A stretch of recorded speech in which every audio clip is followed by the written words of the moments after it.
So today we're talking tattoo cover, something that is the bane of our lives nowadays, because no tattoos are allowed to be seen on screen unless there's written permission from the tattoo artist. So even if you're not, even if you've got background, you have to cover every tattoo. So it's obviously something that's really important and takes up a lot of our time. So this is Jodie, who works here at PAM, and she's got a tattoo here on her upper arm. Now I'm going to talk about probably the quickest, easiest, fastest way to do it. So what Rachel's doing initially, you see this is a typical colour of a tattoo, and she's blocking it out using the sort of corally colour from the Skin Illustrator palette, mixed with IPA. And it's a bit of a process to go through, because you have to put the coral in to negate the bluey grey strength here. So very quickly, you don't have to be, there's no finesse required here, it's just blocking out the strength of the dark colour. So you can see Rachel's working very hard and very fast. The problem with tattoos is that there are many different ways to cover them, and you have to work out which method you're going to use for the circumstances. Today we're using packs, and packs lasts an awfully long time. The downfall of packs, because it works so well, but there is a downfall. It doesn't on close inspection look very much like skin. So, but it works brilliantly for fast, reliable cover, and it never comes off on clothes. That's pretty much the benefit of it, would you say, Rach? Yeah, also if you're doing underwater work, I'd say it gives you a bit more longevity. Or work in the desert, or anything where you know it's really going to be up against the elements. Or if you have to put, I had a film actor had his own tattoos, and then we had to put tattoos for his character over the top, and it's the only thing really that allows you to kind of do that well and successfully. I mean, that is one of the most frustrating things to do, is that productions will often cast background to type. So if they want, say you're doing a club scene and they want loads and loads of tattoos, they'll often cast people with loads of great tattoos, which we cannot use, and we have to cover them and then put our own tattoos on top, which takes an inordinate amount of time. But it's just because of this copyright business that's... And actually, I find with packs, if you haven't completely blocked it out, it's got so much pigment to it, you get away with it. You can get away with it. But you can see the coral colours going on, and this is when maybe the person looks at you like you're mad, because it doesn't look anything like it's going to work. And Jodie's just smiling there, but we know this is going to work. And actually, this coral blocking out, or this yellow gold, sometimes we use blocking out, has to be done with every type of tattoo cover. It doesn't matter if it's with packs or anything. You can never go straight in with base colour. It never, ever will work. It might work for a few minutes, but I can guarantee that the strength of the dark colour will come through eventually. I've also found on darker skin tones, sometimes it's easier to mix a bit more of a redness into this first colour, just because darker skin tones tend to have more red, so it just helps knock it out a bit more. And actually, sometimes when you go for a very sort of olive tone skin tone, it's good to mix in some yellow. Yeah. Or some goldy colours in there, because it helps. But you can see we are you can't see much of the dark. I love that brush. That's the finger brush, isn't it? Yeah. It works. It's got the same sort of sensory feel of a finger for sort of smudging things in. That's nearly there now. It's a fair size tattoo there, isn't it? It's to cover. Yeah. Okay, so I think we're at a fairly good point. Probably a bit more just there, Rach. Oh yeah. Now you can see that's most of the outline there is pretty much gone. You can actually knock out as well, if you haven't got Illustrator, you can use maquillage and things underneath. The only thing I would say is they slide around a bit more. Yeah, you definitely need to powder well. So powder well, but if it's all you've got, you should be okay. Now some people would just go straight in now with their Illustrator colours and flick it on, which is great, and you'll get a really lovely effect. It will cover, but it won't have the longevity of packs. And I've always been a bit scared of using packs, because you get a difference in how it looks on the skin, between skin and the packs. It looks very plasticky. But since we discovered that you can really thin your packs out as you take it, as you fade it out towards the edges, it's less of a problem. That's really pretty much nearly all gone now, Rach, isn't it? Yeah, I think because you're going in with packs, I think you'll definitely get away with that.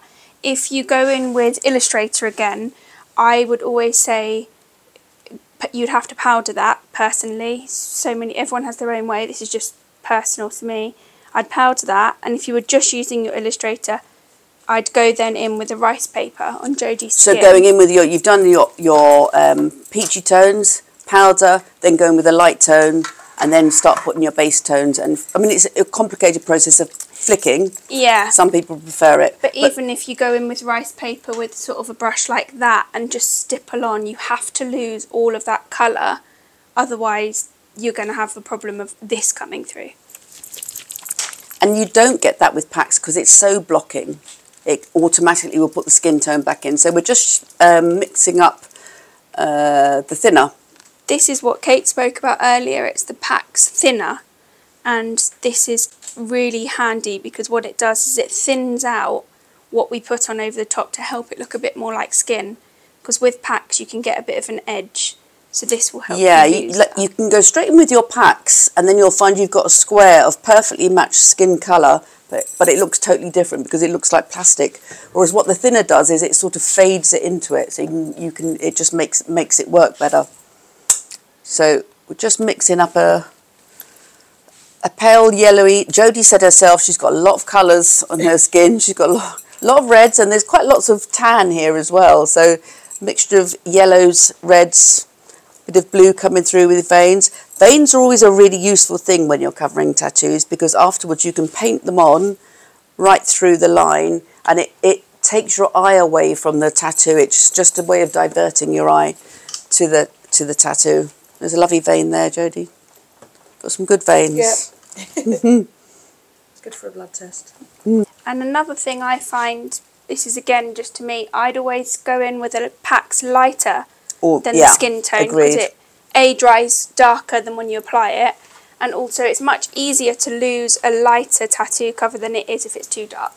But with that in mind, because I've just done a job where it was someone had a lot of yellow in their skin, but the colour difference you can see between the inner of Jodie's arm there, which is really got really pale with quite a lot of bluey green, and this side of her arm, which obviously sees the sun, is something you have to try and grade yourself, because matching that skin tone, Rachel, you probably can't see it from around there, is very, very pale. Yeah. And coming back here, it's much more tanned. So now the PAX is going on, and you can see straight away that it's got a huge amount of covering. We're using an orange stipple sponge to go on, just because it adds a tiny bit of texture, but it also is just a good, quick way of loading it. And also PAX has got a lot of prosade in, so if you do use a brush, have some soapy water there. And this is where fingers come in. There's nothing like a finger just to feather it out. So this is the edge that we were kind of alluding to earlier. If you leave that PAX stipple like that, you can really see an edge, which on camera will just scream tattoo cover. But if you go in and soften that and press the makeup in with your finger, not sure if you can see, but it loses that edge. And you've mixed some thinner in there already, haven't you? So this is thinned down PAX. This is the... Obviously, if Jodie was going on camera, we'd lose this as well. But it's quite comforting when you do this stage of it, because you suddenly realise, okay, this is going to work. I can see that, you know, this is going to cover, because already the match is not bad at all. Remember freckles? Because they also help. It's anything that's going to divert the eye from this patch that you're trying to cover.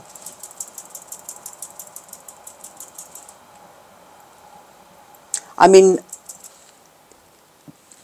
it's comforting doing this kind of cover because you know PAX is pretty rub proof as well, isn't it? Not infallible at all, but fairly rub proof. Definitely good in water. what you get with it is when it goes, it's normally on friction points with watches, costumes, and it will create a little hole, which you can patch back in with your packs. Works well. Or actually just a bit of derma over the top if you're in a real hurry on final checks. But that is really starting to cover. You'll probably need to go in and just do another little layer. You can see if Jodie just turns her arm that way, you can see the yellow colour that works here will not work as well here on the white inner arm. And another department that like packs will be costume, because this is a very typical place to have a tattoo. And if they've got a white costume on or something, it's the worst place for rubbing.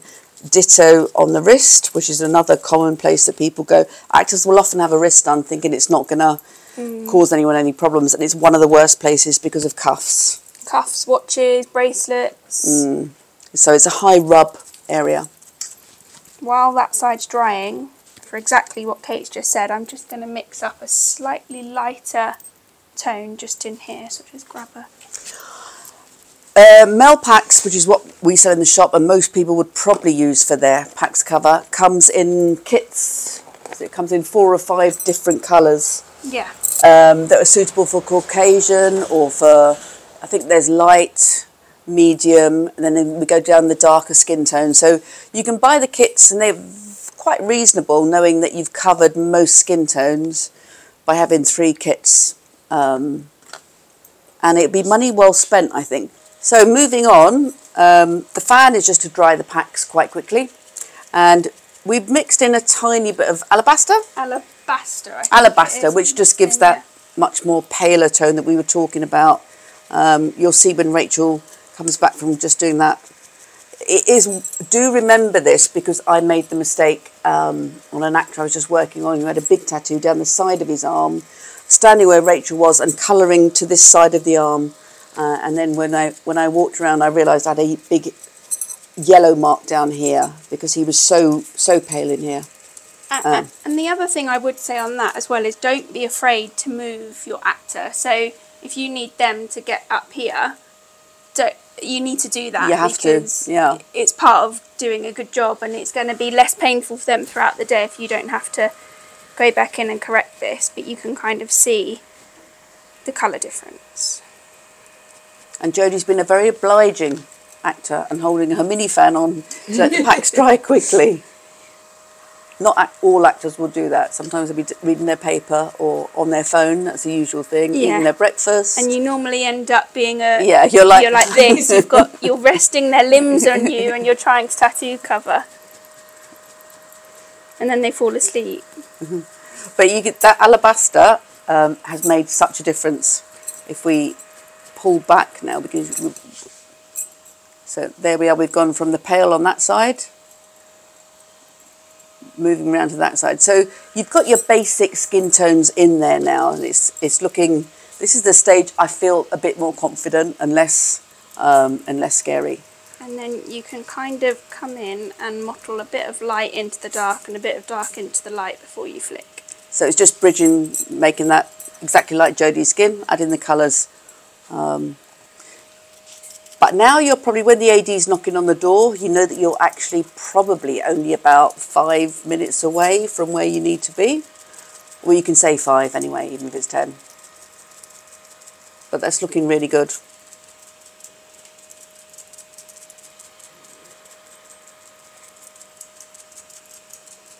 And then it's probably at this point I'd either airbrush or flick over just to help lose that edge. If I airbrush, I'd use my Illustrator inks, and if I flick, I'd use my Illustrator palette. Yeah, I think because the only thing that I think needs to be added now are a few freckles and perhaps a little bit of warmth, a little bit of red tone in, particularly on there, because you can see the red on Jodie's skin. But here's where we start painting in the veins. Once this is dry, we can just add some colours. But like I say, this is principally one that you would use for speed and longevity. And I think now, I can't see that this doesn't look skin-like now that we've added the thinner.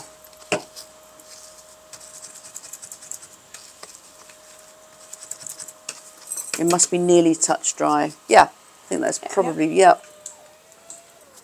So just flicking on now. And Rachel's mixed up some colours from the Illustrator palette. So we're just adding some... To sell this, I tend to flip skin tones, not on the tattoo cover, but on the skin. I just think you always see makeup skin, but if you diffuse that, then it just helps. It's kind of like... what's the expression? Trickery. Yeah, trickery. You're actually sort of breaking down the skin around so that you can actually... It's like deception, isn't it? Yeah. You're trying to fool the eye and the camera. Again, this is my way. I'm not saying it's right. It's just everyone has their own kind of method. And it's always a good thing when you're doing tattoo cover, stand back, walk away, get a cup of tea and come back, take your eye off it because you can get a bit tunnel vision. So it's nice to... But that's very acceptable.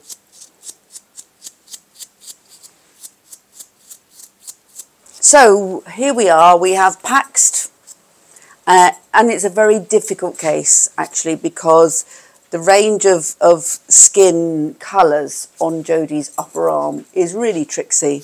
And also because she's been on holiday to Thailand, she's quite a pale person, but she's got a lot of tan going on, which is slightly changed her skin colour. And also, working in this room in this heat, her actual skin has warmed up as we've been going along. And that is a really common problem with makeup. You make up in the morning on a warm van, say, or a cold van, and you match to your skin tone, and you get on set and the conditions are different, and you find that your prosthetic or your skin colour looks wrong because it's the actual skin temperature is warmed up.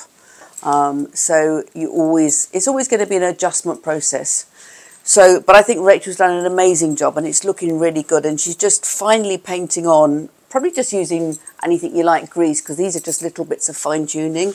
She's just painting on freckles and just something that just makes the skin look like it's got all those colours in that skin's got.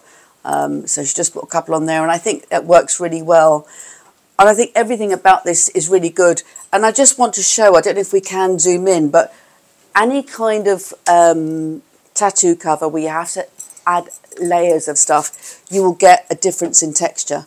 And it's fine, it's worth it, because it will make sure your costume doesn't rub. But you're always going to, for close-up work, and it's why when you were doing Harry, Rachel, that we ended up using the other stuff, wasn't it? Yeah. You get a slight sort of plasticky look. If you squeeze the skin, I don't know if you can see that there, it's just, it reacts differently to skin, but that's the price you pay, and there is no way around that. But against that, you can, that will be fairly rub-proof, not completely rub-proof. If Jodie was doing that forever, it would definitely start to come through. But it's fairly touch-proof, rub-proof, and that would certainly get you through a morning, I hope, if not a whole day filming. And works really well on stunt guys or people that are going to be really active and zooming around. So yeah. So I think as well, if you speak to your director and DOP, if you've got a day where you're not going and doing close-ups on the tattoo cover, you get away with this. Get away with it. It's pretty good. I mean, even just you see the fine detail of the veins going in now. I think that's gorgeous and would work. And this was, I hasten to add, a really difficult case that Rachel took on because of the paleness going into pale skin that's got super tan. So very difficult. And working in a very hot environment. It's quite warm in here. But Jodie, you've been a great model. Although you have got very difficult skin. I do apologise. I think it's always good to blame the actor as well. Yeah. Don't get tattoos. Don't get tattoos. Or if you do, make sure you get written consent for the copyright on those tattoos. All actors, if they're out there watching this. There we go. So, Pax method, done by Rachel, Mel Pax, and Jodie, you've been a great although difficult skin tone model. How does it feel to have lost your tattoo? Really strange. Really strange to look down and not see it there anymore. You'll be getting some more, I think, then. Yes. I want it back now. Smell packs.